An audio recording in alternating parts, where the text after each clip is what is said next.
I know how it sounds like, oh, stop trying to lock in, don't even try to lock in. I mean in a different way. Not like, oh, yeah, you shouldn't be trying to lock in. It's worthless. You're just going to waste your time. I don't mean like that. I mean, stop trying to be in that kind of culture. Like, oh shit, everyone's locked in, I need to lock in. And those kind of shit. I say it's a kind of shit because, look, it's only about what you want to do, what you don't want. You keep staying on the same things about getting comparison. You always see, oh, my friend's more locked in than me, he has better grades, he's better than anything I do. And then you just keep going in that spiral. Or like, oh, but he's better than me in this, he is better than me in that. Not just him or her or them.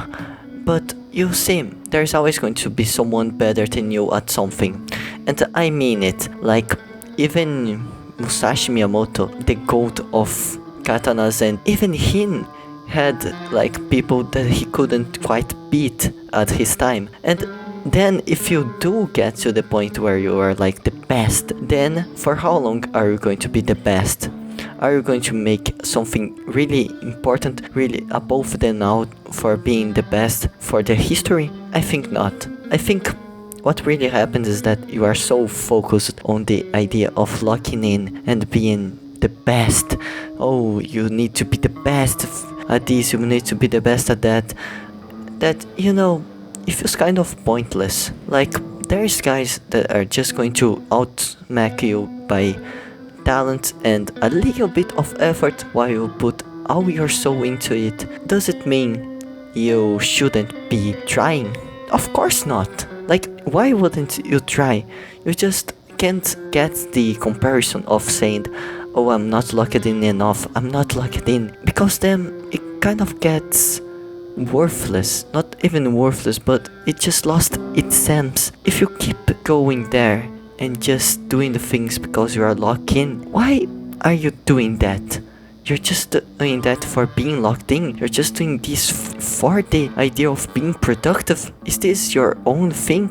If being productive is your real power, then what are you going to do without it? Not really just what are you going to do, but then if you do can lock in like you want to and be just the most productive person in Earth, then what are you going to do? Like, all the measures, they don't quite work for you because you are above them now. You are like so good at what you do that you can't even be measured by the normal things.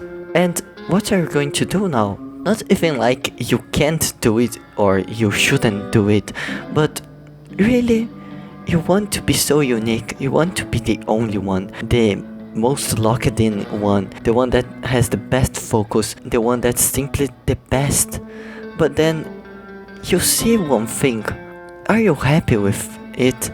Are you really sure that's how a life should be lived? Not saying it couldn't, but do you think? Like, just get yourself up every day to focus and do thousands of things, thousands of productive. You know, I've been seeing this a lot on me. Of course I'm seeing this a lot on me. Then why would I be here? I'm always trying to do that thing, that lock in, thinking it will make me better.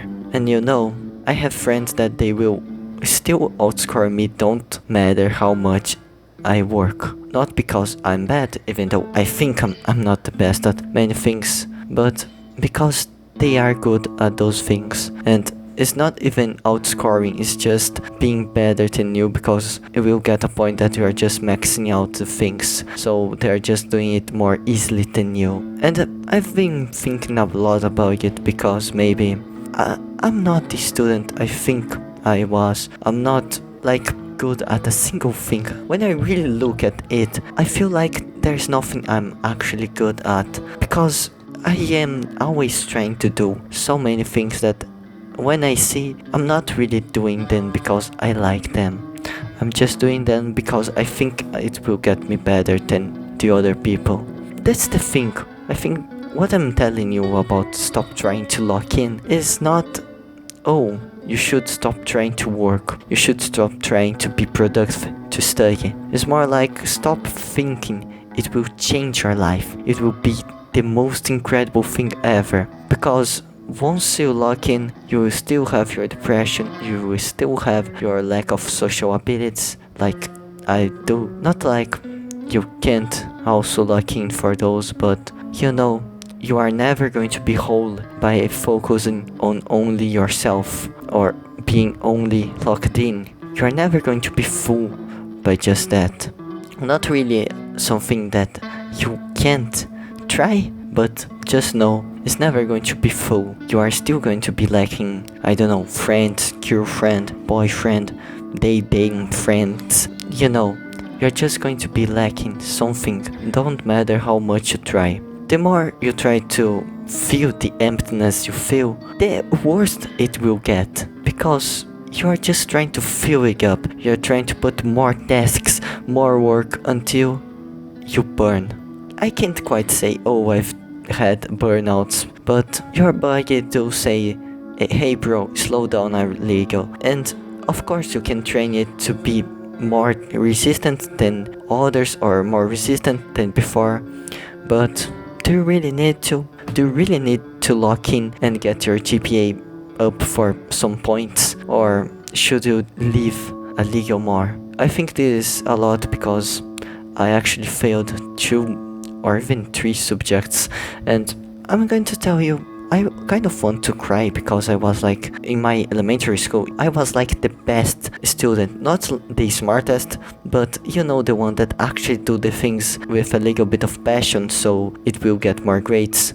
I feel like I was that one student that people said, oh, the straight A's student. And when I got to my high school, I wasn't a single semester, a single part of a time a straight A's student, not even the first, the moment you're just relearning the things. I wasn't even there, the straight A's.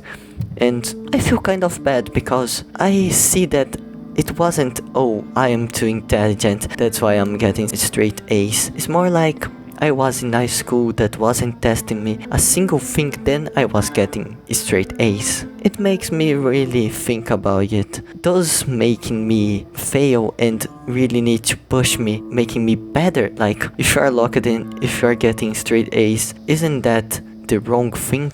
Like, if this school isn't challenging you, it's kind of paradoxical when you think about it, because I remember seeing some YouTuber talking about, oh yeah, in high school I was a straight A's student, and now I'm thinking about that. If you are the smartest person in a room, you're probably in the wrong room. There's always going to be someone better at math than you, better at physics than you, better at chemistry than you, better at speaking than you, better at writing than you, better at anything you try to name. There's always going to be someone that's a little bit better than you at this. Don't matter how much, don't matter if it's the only thing you ever done, there will be someone that's also really good at it. And stop trying to lock in like it's your life or death. Oh, I need to lock in to do this, oh, need this, that.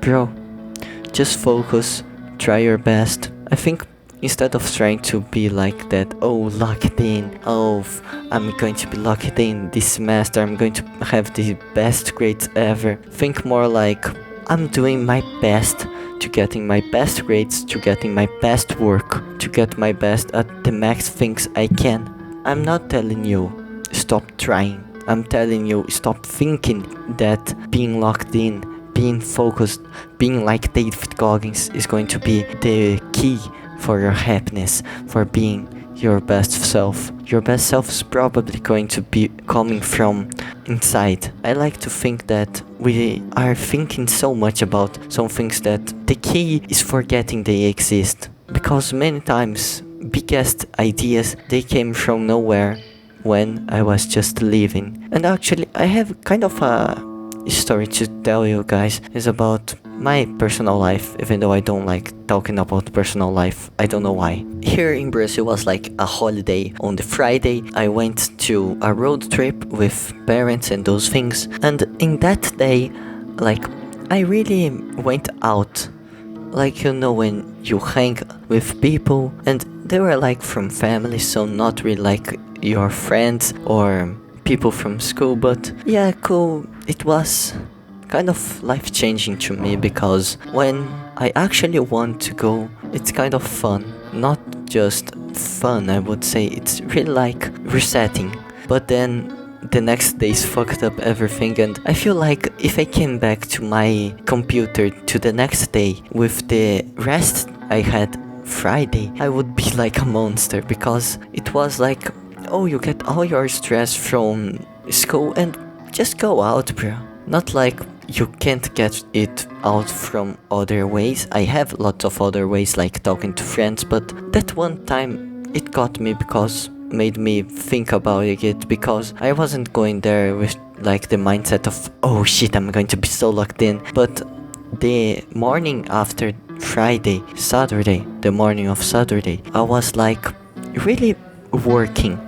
You know, even though you get up a little later, even though you're not in your best, you just try your best at the time. You like went with your things to do and you made them. Being focused and just focus. It's kind of the main part of life. There's one lyric from Two I've been thinking and using a lot. It's like overthinking, overanalyzing separates my body from my mind. The more you think about it, the more you think about the girl, the boy, the datems, the more you think about them, it's not going to work. The more you think about the perfect relationship, it's never going to work. You're getting away from your body. You're separating your mind. The more you think about the exam tomorrow, the work you didn't made, the worse it gets. It will never get better until you do something to get better. Not like just something. I kind of have a really good story about this one part in specific because I saw the effects of not really being all overthinking about everything. I remember I was at the mall one day going out with a friend, a really good friend, and I was ridiculous. I mean, we were like with a Burger King kind of crown of a fast food from Brazil. We're like crazy. The two just laughing and being ourselves. We didn't even look at around, you know, just living there. And in this day, like a girl asked by my number. And it kind of got me. The moment I was not really prepared for, like, I wasn't with good clothes, with anything, but it still happened. And I still think maybe the secret is just not overthinking it. Like, you are thinking way too much. You're getting, oh man, I'm thinking about a gal. It will happen like this and like that. The more you try to make the perfect love, the less probable it's going to happen. The more you try to figure out how it's your perfect date, your perfect locked in day, the least probable it's going to get. For example, in this morning, I read an entire book. Like, I actually woke up, I had nothing to do, and I read a book about black holes. It was a short book, but okay, from Stephen Hawking. I read the entire thing, and I'm going to tell you, many people would say that's like the locked-in idea, their idea of just being in such good focus, but for me, it was just a random morning that I decided to read a book instead of doing my Duolingo. And you know one thing, it was all good in my day until I started to really overthink about what I should do, where I started getting too many things to do. And then, you know, the most productive part of my day was maybe recording this video and another one that isn't for this channel but it's really important for me. Maybe the most productive part of my day, there is still something that haunts me. Like, I don't know how to even tell you, but the more you try to lock in, the least you can. I always think about Goggins, because Goggins, yeah, of course I always think about David Goggins. He wasn't locked in, he wasn't on his winter arc, because he saw life as a circle instead of an arch. But you see, you have these 4 stations of your life, and if you really get and try to get one of them right, it's going to be good. It's going to be your winter arc. It's going to be incredible. But then, does it really matter? It was just an arc. Can you keep it? I think the all part we talk about Goggins is just because he went as runner, as a Navy SEAL, as so many things. He was like never stopped. He never stopped, and that's why we love him, I think. Not like, yeah, I got it in the wrong way. But, not like the glaze for him is unnecessary, because it does make sense for someone that actually made something, not locked in. He was just living in. He was just focusing on what he wanted. And you know, he got his wife, he got his life together. Bro had depression, got child abuse. He had all the odds against him, and he still made it. You don't need to be like, oh, I'll get up and run right now. More like, man, it's never too late. It's never time to stop. I remember one sentence like from David Goggins. He said, the poor guys think they are too poor to start doing that. The rich guys think they are too rich to start doing that. The medium guys, they think they are too medium to do that. And you know, all of them are wrong. It's never too poor, it's never too rich, it's never too medium. I think I'm the most medium person ever. Like, oh yeah, black hair, brown hair, is kind of Asian because Asians are most of the world's. I think I am the most common person you could think, and yet, does it ever stop me from doing that? Does it ever stop? Will it ever stop me? No. Because this video isn't about you, it's about me and how I'm trying to fucking lock in. But I just realized, no, it's not about locking in. It's about being here and doing the things. Holy shit, what an incredible phrase to end this video, god damn it.